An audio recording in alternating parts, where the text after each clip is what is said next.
Now, with a 6-point lead atop the Ray Nephew Jamaica Premier League table, Montego United have made themselves a target. But that's something they're aware of and are ready for all takers. Having gone 6 matches without defeat, Montego United are not just the leaders of the Premier League, they are also the informed team.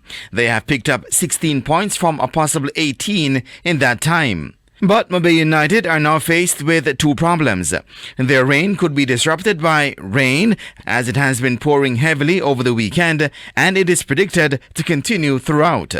The other is Montego United, who will be looking to end their opponent's purple patch. Montego United's coach, Xavier Gilbert, is aware of Montego United's threat, but he's banking on the run they're having. We have to continue the good form that we have found ourselves in. And we want to continue that unbeaten run that we had in January.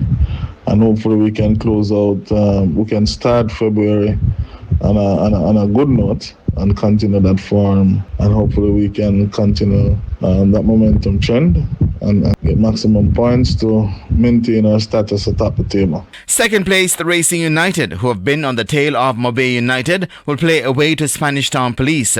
There was a time when Racing were atop the leaderboard, but they have handed over the reign without a fight. That's something they seem to have a knack of doing. The good thing that we keep getting points from the top teams, we say we want points from them and we get 10 points, but the team them, below, we still not getting maximum points. We're still getting some 1 points, but I'm definitely, we just have to continue work and hope it continue, hope for the best.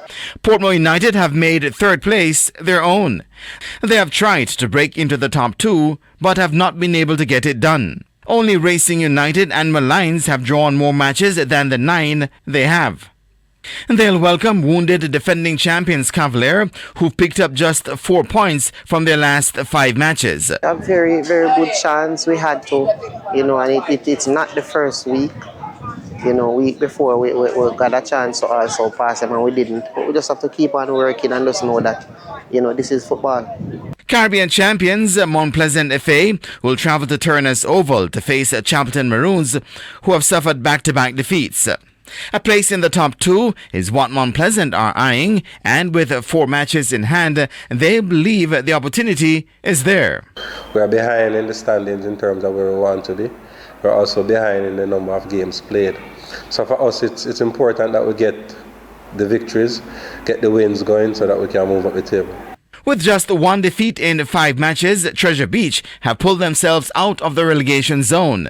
The damage caused by Hurricane Melissa still lingers in the mind, but Coach Kemar Ricketts says the worst is behind them. We're now looking to get some consistency going forward. I think they're doing well. Our last 3 results have been really good.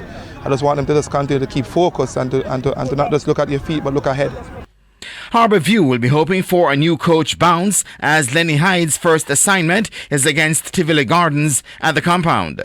While Tivoli are far away from the relegation zone, Harbourview have made it their home this season, and Hyde's job is to emulate that of the Jeffersons in moving on up.